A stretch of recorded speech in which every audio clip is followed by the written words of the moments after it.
الحمد لله نحمده ونستعينه ونستغفره ونؤمن به ونتوكل عليه ونعوذ بالله من شرور أنفسنا ومن سيئات أعمالنا من يهده الله فلا مضل له ومن يضلله فلا هادي له وأشهد أن لا إله إلا الله وحده لا شريك له وأشهد أن سيدنا ومولانا محمدًا عبده ورسوله أما بعد فأعوذ بالله من الشيطان الرجيم بسم الله الرحمن الرحيم إنا أنزلناه في ليلة القدر وما أدراك ما ليلة القدر ليلة القدر خير من 1000 شهر تنزل الملائكة والروح فيها بإذن ربهم من كل أمر سلام هي حتى مطلع الفجر. وقال النبي صلى الله عليه وسلم من قام ليلة القدر إيمانا واحتسابا غفر له ما تقدم من ذنبه. وقال النبي صلى الله عليه وسلم من قام رمضان إيمانا واحتسابا غفر له ما تقدم من ذنبه. وقال النبي صلى الله عليه وسلم من صام رمضان إيمانا واحتسابا غفر له ما تقدم من ذنبه. آمنت بالله صدق الله مولانا العظيم وصدق رسوله النبي الكريم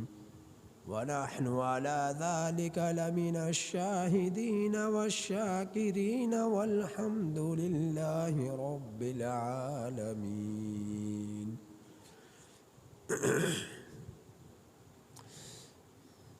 میرے واجب الاحترام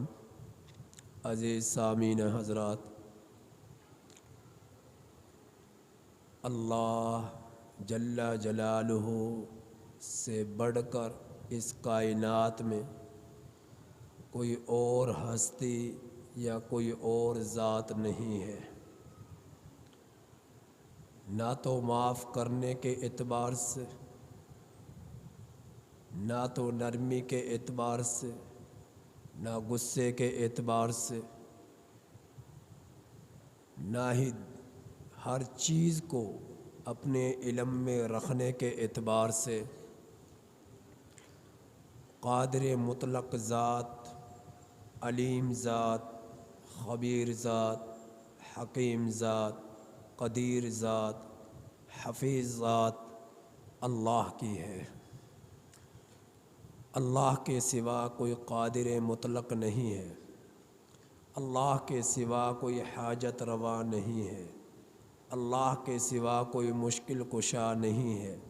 اللہ کے سوا کوئی دستگیر نہیں ہے، اللہ کے سوا کوئی دسترس نہیں ہے۔ وہی مقنن ہے، قانون ساز ہے، حالات کو بنانے والا، حالات کو بگاڑنے والا اللہ کی ذات ہے۔ زندگی اور موت کا مالک اللہ کی ذات ہے۔ اللہ کی ذات پوری کائنات کے نظام کو چلا رہی ہے۔ اور اللہ اپنا تعارف کراتا ہے کہ للہ ملک السماوات والارض، یہ آسمان تمہیں جو دکھائی دے رہا ہے، یہ زمین جس پر تم چلتے ہو، ان سب کے اوپر حقیقی حاکمیت،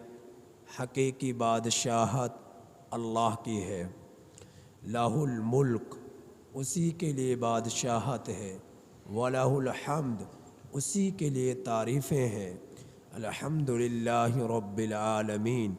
تمام تعریفیں اس اللہ کے لیے ہیں جو تمام جہانوں کا پروردگار ہے۔ یہ جہاں آپ کو ایک نظر آ رہا، یہ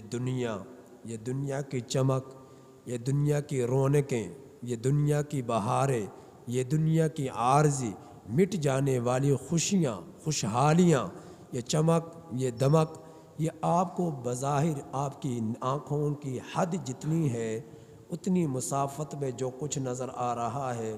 آپ اسی کی محبت میں ڈوب چکے ہو اور اسی کی حقیقت سمجھ بیٹھے ہو، اسی کے دھوکے کو، تو یہ حقیقت نہیں ہے، یہ تو ایک عکس ہے۔ آخرت کی نعمت کو سمجھنے کے لیے، جنت کو سمجھنے کے لیے اللہ رب العزت نے یہ تو ایک اس کا سانچے کے طور پر آپ کے سامنے پیش کیا ہے، اس کی ایک جو ہے ڈیمی آپ کے سامنے پیش کی ہے کہ یہ جو چیزیں تمہیں نظر آ رہی ہیں، اللہ نے حقیقی چیزیں اس طرح کی جنت میں رکھی ہیں جو اس سے بڑھ کر ہیں، جو اس سے بڑھ کر ہے۔ تو اللہ رب العزت پوری کائنات کا خالق، پوری کائنات کا مالک، یہ کائنات، یہ جہاں جو آپ کو ایک نظر آ رہا ہے، اس جیسے سینکڑوں جہاں ہے جو میں رب کے علم میں ہے۔ آپ کی زمین کے نیچے کیا ہے، آپ کی زمین کے اوپر کیا ہے، پہاڑوں کی گہرائیوں میں کیا ہے، پہاڑوں کی بلندیوں پر کیا ہے، آسمان کے اندر کیا ہے، آسمان کی بناوٹ کیا ہے، اس کی موٹائی کیا ہے، اس کے اوپر کتنے آسمان ہیں، ہر آسمان پر کتنے فرشتے ہیں، ایک ایک فرشتہ کس قدر بڑا ہے، کیا اللہ نے کام سپرد فرمائے ہیں، پورا ایک جہاں ہے، ایک سسٹم ہے جسے میرا رب چلا رہا ہے۔ آپ اس چھوٹی سی زندگی، چھوٹی سی زمین کے ٹکڑے کے ارد گرد گھوم کر پھر کر اسی کو حقیقت سمجھ بیٹھے ہو۔ میرے واجب الاحترام عزیز دوستو، یہ حقیقت نہیں ہے۔ اللہ نے حقیقت کے پردے جب کھولنے ہیں، اس وقت آپ کی آنکھیں پھٹی کی پھٹی رہ جائیں گی، آپ کے کلیجے آپ کے منہ کو آئیں گے، آپ کی زبان باہر نکل پڑے گی، آپ کے کان پھٹنے کے قریب ہوں گے۔ اللہ نے جو حقیقت آپ کے لیے رکھی ہے، اس حقیقت سے بیدار کرنے کے لیے میرے اللہ نے نبیوں کو بھیجا، میرے نبی کو بھیجا، محمد مصطفیٰ صلی اللہ علیہ وسلم کی ذات اقدس کو بھیجا کہ اے میرے پیغمبر، اپنی امت کو میرے ساتھ جوڑیے، لوگوں کو حقیقت سمجھائیے، اس دھوکے میں نہ پڑے، ان کے آنے کا مقصد انہیں بتلائیے کہ تمہارا دنیا میں آنے کا مقصد کیا ہے، کیا تجارت ہے، کیا مال سمیٹنا ہے، کیا دولتوں کی حرص ہے، کیا دنیا داری، کنبے قبیلے کی محبتیں ہیں؟ نہیں نہیں، یہ چیز نہیں ہے۔ تمہارا دنیا میں آنے کا مقصد وما خلقت الجن والانس الا لیعبدون، جن اور انس کو میرے رب نے اپنی عبادت کے لیے پیدا کیا ہے۔ تم نے دنیا میں کرنا کیا ہے؟ میرا رب فرما رہا ہے یا ایھا الذین آمنو، اے ایمان والو، هل ادلکم علی تجارۃ تنجیکم من عذاب علیم، میں تمہاری ایسی تجارت کی طرف رہنمائی نہ کروں جو تمہیں عذاب علیم سے بچا لے، دردناک عذاب سے بچا لے؟ کیا میں تمہاری ایسی چیز کی طرف رہنمائی نہ کروں؟ یغفر لکم ذنوبکم، جس سے تمہارے گناہ معاف ہو جائے، ویدخلکم جنات تجری من تحتها الانہار، جس سے تمہارے جنت کے محلات کے تم حقدار بن جاؤ، ایسے محلات کہ جن کے نیچے سے نہریں جاری ہیں، ہمیشہ ہمیشہ کی زندگی ہے، خالدین فیہا، کبھی تمہیں وہاں سے نکالا نہ جائے گا۔ کیا میں تمہیں ایسی زندگی کی طرف رہنمائی نہ کروں؟ اگر تم نے ایسی جنت حاصل کرنی ہے، وہ نعمتیں حاصل کرنی ہے، تو تم کیا کرو؟ تؤمنون باللہ، تم ایمان لاؤ اپنے رب پر، وبالرسول، ایمان لاؤ اللہ کے رسول پر، باموالکم وانفسکم، اور اپنے جان، تجاہدون فی سبیل اللہ باموالکم وانفسکم، اپنے مال کے ذریعے، اپنی جان کے ذریعے اللہ کے راستے میں جہاد کرو، اللہ کے راستے میں نکلو۔ تم اپنے رب پر ایمان لے آئے، نبی کی رسالت کو تسلیم کر لیا، ختم نبوت پر یقین کر لیا، اور تم اللہ کے راستے میں خرچ کرنے والے بن گئے، جان کو بھی پیش کر دیا، مال کو بھی پیش کر دیا، تمہارا رب تمہاری مغفرت کرے گا، وہ تمہاری بخشش کرے گا، وہ جنت الفردوس میں تمہارا داخلہ نصیب فرمائے گا۔ میرے واجب الاحترام عزیز دوستو، اللہ نے جنت کا تعارف، جنت کی طرف تمہیں بلایا ہے کہ واللہ یدعو الی دار السلام، وہ سلامتی والا گھر ہے، تم اس کی طرف آؤ، اس کی طرف آؤ۔ فردو الی اللہ، اعمال حسنہ میں بڑھوتری اختیار کرو، تقابل اختیار کرو، مسابقت اختیار کرو، ایک دوسرے سے آگے نکلو، نوافل پڑھنے میں، تلاوتیں کرنے میں، اذکار کرنے میں، سجدے کرنے میں، رکوع کرنے میں، صدقات کرنے میں، خیرات کرنے میں، عطیات کرنے میں، اور اللہ کی مخلوق پر، اللہ کی مخلوق کا احساس کرنے میں، اخلاق حسنہ کا اخلاق حسنہ کو اپنے سینے پر، اپنے باطن میں، اپنے ظاہر میں، اپنی زبان پر، اپنے ہاتھوں پر، اپنے کانوں پر، اپنی آنکھوں پر، اپنے قدموں پر، اپنے میل ملاپ پر، اپنے میل جول پر، ایک دوسرے سے تعلقات میں اخلاق حسنہ کو پیش نظر رکھو۔ تمہارے اخلاق برے نہ ہو، تمہارا کردار برا نہ ہو، تمہاری گفتار بری نہ ہو، تم اللہ کے باغی نہ بن جاؤ، تم اللہ کے پیارے بن جاؤ، تم اللہ کے محبوب بن جاؤ۔ وہ رب تمہیں بلا رہا ہے، وہ اللہ کیا فرما رہا ہے کہ قل یا عبادی الذین اسرفوا، اے میرے پیغمبر میرے بندوں سے کہیے، یا عبادی الذین اسرفوا، اے میرے بندو، اسرفوا انفسکم، تم نے اپنی جانوں پر بڑا ظلم کیا، تم نے جھوٹ بول کر ظلم کیا، تم نے سود کھا کر ظلم کیا، تم نے شراب پی کر ظلم کی، تو ظلم کیا، تم نے جو ہے جھگڑے کر کر ظلم کیا، تم نے کینہ رکھ کر ظلم کیا، تم نے فساد کر کر ظلم کیا، تم نے بغض رکھ کر ظلم کیا، تم نے شرابیں پی کر ظلم کیا،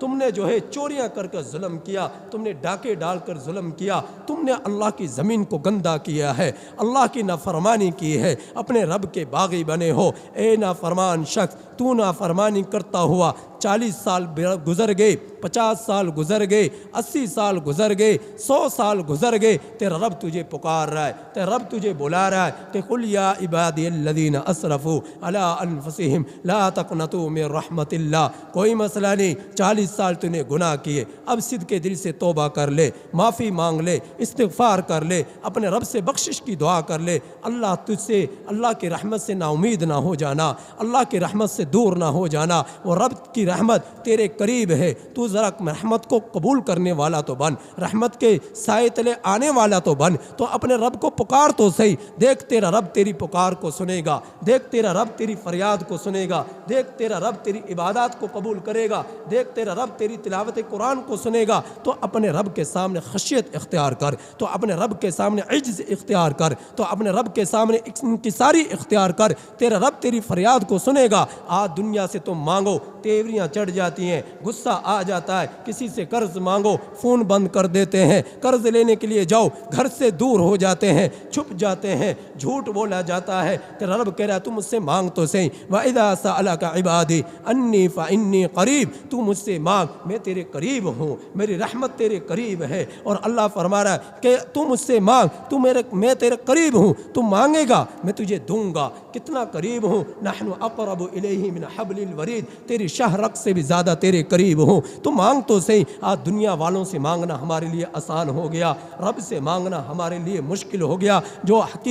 جو خزانوں کا مالک ہے، دنیا کا خالق ہے، کائنات کا مالک ہے، شہنشاہوں کا شہنشاہ ہے، بادشاہوں کا بادشاہ ہے، جو مالک ہے آسمانوں کا، جو مالک ہے زمینوں کا، جو مالک ہے مشرق کا، جو مالک ہے مغرب کا، جو مالک ہے جنوب کا، جو مالک ہے شمال کا، جو مالک ہے جنت الفردوس کا، جو مالک ہے فرشتوں کا، جو خالق ہے جنوں کا، جو خالق ہے انسانوں کا، ہر چیز پر قدرت اللہ کی ہے، ہر چیز پر نظر اللہ کی ہے۔ وہ رب تجھ سے کہہ رہا ہے کہ تم اس سے مانگ، اس سے مانگنا میرے اور آپ کے لیے مشکل ہو رہا ہے، دنیا والوں کے سامنے جھکنا آسان ہو رہا ہے، اس رب کے دربار میں آنا مشکل ہو رہا ہے اور شیطانی راستوں پر چلنا آسان ہو رہا ہے۔ تو میرے واجب الاحترام عزیز دوستو، پھر حالات سنورتے نہیں ہیں، حالات بگڑتے ہیں، حالات سنورتے نہیں ہیں، حالات بگڑتے ہیں۔ ما اصاب من مصیبت الا باذن اللہ، جو مصیبتیں نازل ہوتی ہیں رب کے حکم سے ہوتی ہیں۔ تمہارے ہاتھوں کی کمائی بما کسبت ایدیکم، جو تم نے اپنے ہاتھوں سے کیا، یہاں پر جو تم نے بویا تم اپنی آنکھوں سے اسے دیکھو گے۔ آج تم نمازیں چھوڑتے ہو، زکوٰۃ ادا نہیں کرتے، فساد کرتے ہو، رشوت لیتے ہو، سود کھاتے ہو، جھگڑے کرتے ہو، لڑائیاں کرتے ہو، اللہ کے احکامات کی بجا آوری اختیار نہیں کرتے، پھر تم کہتے ہو کہ میری زندگی میں سکون آ جائے، میری بیوی فرما بردار بن جائے، میری اولاد فرما بردار بن جائے، مال میں برکت ہو جائے، گھر بن جائے، گاڑی مل جائے، بنگلے مل جائے، خوشیاں ہوں، لوگ محبتیں کریں، لوگ تعلقات رکھیں، لوگ عزت دیں، لوگ جو ہے محبت کریں۔ یہ کہاں تمہیں مل سکتی ہیں جب تم اپنے رب کی زمین پر اس کے حکموں کو توڑو گے، اس کی زمین کو تم گندا کرو گے اور اللہ کے احکامات سے دوریاں برتو گے، نمازوں کو چھوڑو گے، حرام کھاؤ گے، حلال کی فکر نہیں، حرام کی فکر ہے، جیسے بھی آئے تم نے اپنے رب کے حکم کو نہ دیکھا۔ میرے واجب الاحترام عزیز دوستو، بظاہر مال بڑھ گیا، بظاہر گاڑی مل گئی، بظاہر کوٹھی مل گئی، بظاہر تم جائیدادوں کے مالک بن گئے، بظاہر تمہارے پاس اقتدار آ گیا، شہرت آ گئی، عزت آ گئی، جب تمہیں اللہ نہ ملا تو کچھ نہ ملا، تم برباد ہو، تم رسوا ہو، تم ذلیل ہو۔ تمہیں عزت لینی ہے تو رب کے دربار میں آنا پڑے گا، رب کے قدموں میں آنا پڑے گا، جنت کی فکر کرنی پڑے گی، نبی سے محبت کرنی پڑے گی، صحابہ کی عظمت اپنے دلوں میں بسانی پڑے گی، اولیاء اللہ کی صحبتیں اختیار کرنی پڑیں گی۔ ہائے یہ دنیا کی زندگی ایسی زندگی ہے، 60 سال 70 سال جس کے حصول کے لیے میں نے اپنے رب کو دور کر دیا، اپنے سے میں اپنے رب سے دور ہو گیا، نبی سے دور ہو گیا، صحابہ سے دور ہو گیا، قرآن سے دور ہو گیا، اور جو ہے حدیث سے دور ہو گیا، اور نیک لوگوں کی صحبتوں سے دور ہو گیا۔ صرف اس 60 سال 70 سالہ زندگی کے چکر میں، اس کی لذتوں کے مزے میں، اس کے حصول میں نے اپنی دائمی زندگی کو برباد کر دیا۔ میرے واجب الاحترام عزیز دوستو، اللہ نے تمہیں موقع دیا ہے، ماہ رمضان ہے، رمضان کے بارے میں میرا نبی فرما رہا ہے، من صام رمضان ایمانا واحتسابا غفر له ما تقدم من ذنبه، جو شخص ماہ رمضان میں اللہ کے رضا کے خاطر روزے رکھ رہا ہے، اس کے اگلے پچھلے تمام گناہ معاف ہو چکے۔ میرا نبی فرما رہا ہے، من قام رمضان ایمانا واحتسابا غفر له ما تقدم من ذنبه، جس شخص نے رمضان المبارک کی راتوں میں قیام کیا، نماز تراویح کا اہتمام کیا، تہجد کا اہتمام کیا، اللہ رب العزت نے ایسے شخص کے بھی اگلے پچھلے تمام گناہ معاف فرما دیے۔ میرا نبی فرما رہا ہے، من قام لیلۃ القدر ایمانا واحتسابا غفر له ما تقدم من ذنبه، جس شخص نے لیلۃ القدر کی رات میں قیام کیا، اللہ کی عبادت کی، تلاوتیں کی، اذکار کیے، نوافل پڑھے، تراویح پڑھی، اور جو ہے تہجد پڑھا، خیرات کی، عطیات کیے، صدقات کیے، اللہ رب العزت نے ایسے شخص کے بھی اگلے پچھلے تمام گناہ معاف فرما دیے۔ میرے واجب الاحترام عزیز دوستو، ماہ رمضان اپنے آخری مراحل کی طرف رواں دوا ہے۔ اللہ نے میں نے پہلے اللہ کا تعارف کرایا، کچھ تذکرہ فرمایا جنت کا، کچھ تذکرہ فرمایا آخرت کی فکر کا، اس لیے فرمایا کہ ماہ رمضان میں اللہ نے ابھی تمہارے لیے جنت کے دروازے کھولے ہوئے ہیں، ابھی بھی جہنم کے دروازے بند ہیں، تمہارے پاس وقت ہے، موقع ہے کہ تم اپنے رب کے سامنے گڑ گڑاؤ، اپنے رب کو پکارو، اس سے فریاد کرو، اپنے گناہ معاف کرواؤ، کیونکہ اللہ رب العزت خود فرما رہا ہے کہ قل یا عبادی الذین اسرفوا علی انفسہم لا تقنطوا من رحمت اللہ ان اللہ یغفر الذنوب جميعا، کہ اللہ تمہارے گناہوں کو معاف کر دے گا، تم پکارو، اس کی رحمت سے نا امید نہ ہو۔ انا اس میں تاکید ہے، لفظ اللہ اس میں تاکید ہے،